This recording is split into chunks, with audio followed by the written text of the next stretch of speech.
Ladies and gentlemen, distinguished guests, welcome to a deep study of discipline, one of the most important factors in success. This morning, we're getting together to get to the heart of how discipline connects our thoughts to our actions, turning ideas into real things. Imagine for a moment that each of us has a huge amount of untapped potential, a pool of dreams, goals, and desires that we have yet to explore. But these dreams often stay just that, dreams, without the discipline that can help them come true. Discipline is the most important link between our deepest wants and the real world of success. It is the force that turns ideas into actions and those actions into successes. We will go into great detail about the idea of discipline today so that we can see how it is the basis for all big accomplishments. We will talk about real ways to become more disciplined, stop putting things off, and keep our eyes on our goals. Mastering the art of discipline helps us reach our full potential and make it possible for us to do amazing things. Come with me as we start this journey of learning and growing. We are going to learn together how to use discipline to close the gap between our thoughts and our actions, making a life full of meaning, efficiency, and deep success. Welcome to a life-changing experience that will improve how you understand and use discipline, paving the way for your biggest successes. A bridge between thought and achievement. If there is one magic word that stands out above all others, it is discipline. Discipline is the bridge between thought and achievement, between inspiration and goal, between need and productivity. Remember, all good things are upstream from us. Time passes by and drifting only brings us negativity, disappointment, and failure. Failure is not a catastrophic event. It is generally not the result of a major incident, but rather a long list of accumulated small failures. If your goal requires you to write 10 letters today, and you only write 3, you are short 7 letters. If you aim to make 5 calls and only make 1, you are short 4 calls. If your plan demands saving $10 today and you save nothing, you have lost $10. The danger lies in looking at an undisciplined day and concluding that no significant harm has been done. But add up these days to form a year and then those years to form a life, and it becomes evident how repeating today's small failures can easily turn your life into a great disaster. Success, on the other hand, is the same process in reverse. If you plan to make 10 calls and end the day having made 15, you have gained 5 calls. Can you see the enormous difference this kind of thing could make in a year and the wealth and achievements that await you throughout your life? Discipline is like a set of magical keys that can unlock all the doors to wealth, happiness, culture, high self-esteem, pride, joy, achievement, satisfaction, and success. The first key to discipline is the awareness of the need and value of discipline, especially the discipline to make the necessary changes. What will it take? What must I do to get everything I want from life? The second key is willingness. More than that, it is the eagerness to maintain your new discipline deliberately, wisely, and consistently. The third key to discipline is the commitment to master the circumstances of daily life, to see and seize opportunities to take advantage of the good and the misfortune. Discipline does many things, but the most important is what it does for your thinking. It makes you feel better about yourself. Even the smallest discipline can have an incredible effect on your attitude. And the good feeling you get, that growing sense of self-esteem that comes from starting a new habit, is almost as good as the feeling that comes from the achievement that discipline brings. A new habit immediately changes the course of your life. It doesn't change your destiny immediately. That is yet to come, but you can change your direction immediately. And direction is very important. Discipline cooperates with nature. Everything strives. It is a common life function. How tall will a tree grow? As tall as it can. Everything strives to become all it can be. And that is what discipline is about, striving to reach our natural potential, to become everything we can be. Human will in action, driven by inspiration, drawn by desire, tempered by reason, guided by intelligence, can take you to that high place called the good life. Discipline attracts opportunities that are always drawn to ambition and skill in action. Discipline harnesses the unlimited power of commitment. Discipline is those unique steps of intelligent thought and activity that curb bad temper and promote courtesy, that develop the positive and control the negative, that foster success and deter failure, that shape lifestyle and control frustration, that improve health and curb disease, that promote happiness and manage sadness. Discipline is the continuous process that brings all good things. Remember, anyone can start the process. It's not if I could, I would. Rather, it is if I want to, I can. If I want to, I can. Then the process begins. Start a new habit, no matter how small. Size doesn't matter. The only thing that matters is whether you start or not and whether you continue or not. 2, a spiral of achievements. What is the foundation for achieving a good life? Isn't it learning to set goals? Isn't it learning to manage your time better? Isn't it mastering the attributes of leadership? Every day in 1,000 different ways, we try to better ourselves, learning how to do things. We spend our whole lives gathering in classrooms and textbooks and experiences. And if knowledge is power, if knowledge is the precursor to success, why don't we achieve our goals? Why, despite all our accumulated knowledge and experiences, do we find ourselves wandering aimlessly, settling for a life of existence instead of a life of substance? There may be many answers to this question. Your answer may be different from that of everyone you know. While there may be many answers to this question, the ultimate answer may be the lack of discipline in applying our knowledge. It really doesn't matter how smart you are if you don't use your knowledge. It really doesn't matter if you graduated magna cum laude if you're stuck in a low-paying job. It really doesn't matter if you attend all the seminars that come to town if you don't apply what you've learned.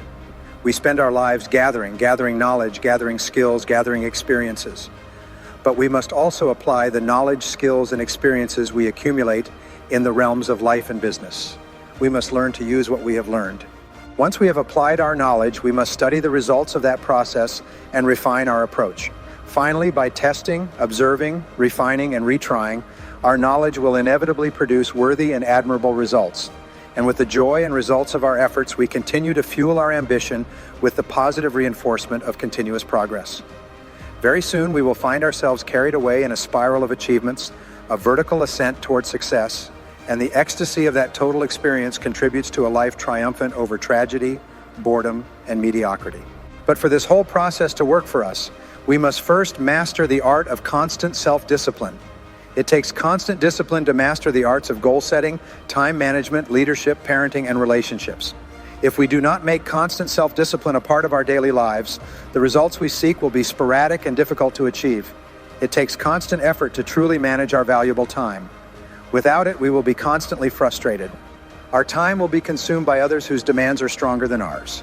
It takes discipline to conquer the persistent voices in our minds. The fear of failure, the fear of success, the fear of poverty, the fear of a broken heart. It takes discipline to keep trying when that annoying voice inside us raises the possibility of failure. It takes discipline to admit our mistakes and acknowledge our limitations. The voice of the human ego speaks to all of us. Sometimes that voice tells us to magnify our worth or achievements beyond our actual results. It leads us to exaggerate, to not be entirely honest. It takes discipline to be totally honest, both with ourselves and with others. We are certain that any exaggeration of the truth, once detected by others, destroys our credibility. It makes everything we say and do suspect. As soon as a business colleague realizes that we tend to exaggerate, guess what? They will think we always exaggerate and will never regard us the same way again. Never. The tendency to exaggerate, distort, or even hide the truth is an inherent part of all of us. It starts when we are children. Johnny, I didn't do it. Well, maybe Johnny didn't do it, but he probably had something to do with it. And then it continues when we exaggerate the benefits of a product to make a sale, exaggerate our net worth to impress old friends, exaggerate how close we are to closing a deal to impress the boss. Only a total and disciplined attack can overcome this tendency. It takes discipline to change a habit, because once habits are formed, they act like a giant cable, an almost unbreakable instinct that only long-term disciplined activity can change. We must unweave each strand of the cable of habit slowly and methodically until the cable that once held us captive becomes nothing more than scattered threads of wire. It takes the consistent application of a new discipline, a more desirable discipline, to overcome another that is less desirable.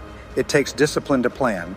It takes discipline to execute our plan. It takes discipline to look with total objectivity at the results of our applied plan. And it takes discipline to change our plan or our method of executing that plan if the results are bad. It takes discipline to be firm when the world throws opinions at our feet.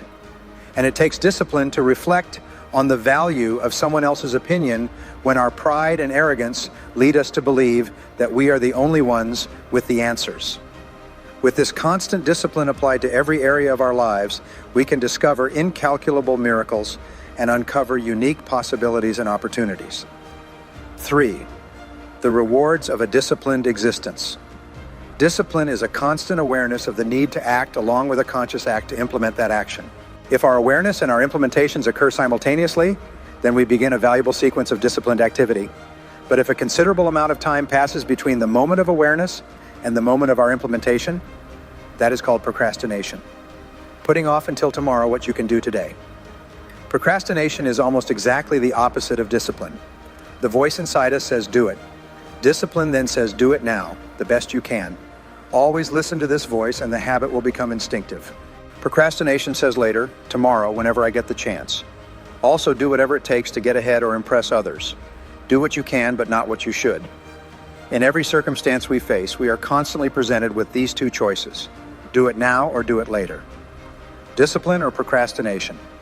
Yield the fruit of achievement and satisfaction. Discipline or live with the bare branches of mediocrity. The rewards of a disciplined life are excellent but are often delayed until some future time. The rewards for lack of discipline, on the other hand, are immediate but are minor compared to the immeasurable rewards of constant self-discipline. An immediate reward for lack of discipline is a fun day at the beach. A future reward of discipline is owning the beach. Unfortunately, most of us prefer today's pleasure to tomorrow's fortune. So, how can you get rid of easy distractions? How can you keep your mind on what you're trying to do? How can you maintain an attitude of doing everything and doing it now? How can you choose discipline over procrastination? How can you stay focused on your ambitions? How can you avoid conversations at the water cooler? Can you keep your focus on your work? Can you do it today instead of tomorrow? Can you socialize when your work is done? You have to really work on your constant self-discipline daily.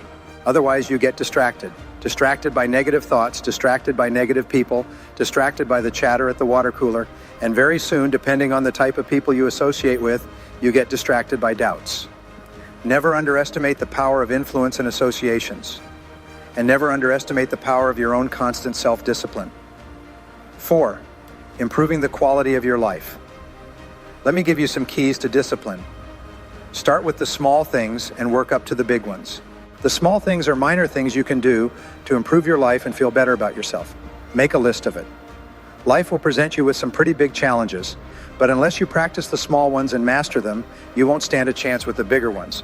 A man leaves his house to go fix a corporation and hasn't even fixed his garage. Who is he fooling? So work on all the disciplines, both small and large, that will improve your quality of life. And here's a thought. Everything affects everything else. Every lack of discipline affects all the other disciplines. Erroneously, the man says, this is the only area where I failed. It's obvious that's not true. Every failure, no matter how small, affects the rest of your performance. Now here's the positive side. Every new discipline affects all the other disciplines. Every new thing you try affects the rest of your performance. Isn't that exciting? So start with every small discipline you can think of. You won't believe what it will do for your self-confidence. Remember, the biggest obstacle to success is a lack of self-confidence. And the lack of self-confidence comes from not doing what you could do. Then comes self-motivation. Really, that's the only kind of motivation that exists. Jim Rohn once said, "Mr. Rohn, are you one of those American motivators?" He replied, "No, I'm a businessman. I can share my ideas and my experiences, but people have to motivate themselves. I've found you can't change people. They can change themselves, but you can't change them." God knows I've tried. In those early days, I had a large group of salespeople. I said, I'm going to make them successful, even if it kills me. Guess what? It can't be done. Good people are found, not changed. If you want good people, you have to find them. That's the best answer I can give you. If you want motivated people, you have to find them, not motivate them. The first rule of management is this: don't send your ducks to Eagle School. Why? Because it won't work. I've tried everything. Not long ago, I bought a magazine in New York that had a full-page ad from a hotel chain. The first line of the ad said, "We don't teach our people to be nice." That caught my attention. The second line said, "We simply hire nice people." I thought, what a smart shortcut. Motivation is a mystery. Why are some people motivated and others not? Why does one salesperson see their first prospect at 7 a.m. while another sees their first prospect at 11 a.m.? Why would one start at 7 and the other at 11? I lecture to 1,000 people at a time. One leaves and says, "I'm going to change my life." And someone else leaves yawning and says, "I've heard all this before." Why is that? Why aren't both equally affected? The rich man says to 1,000 people, "I read this book and it set me on the path to wealth." Guess how many of the 1,000 go out and get the book? Very few. Isn't that amazing? Why wouldn't they all go get the book? To one person, you have to say, "You better slow down. You can't work so many hours, do so many things. Come on, you're going to have a heart attack and die." And to another person, you say, "When are you going to get up off the couch?" What's the difference? Why don't they all strive to be rich and happy? So be motivated. Don't give that job to someone else. The guy says, "Wow, if someone would come and motivate me."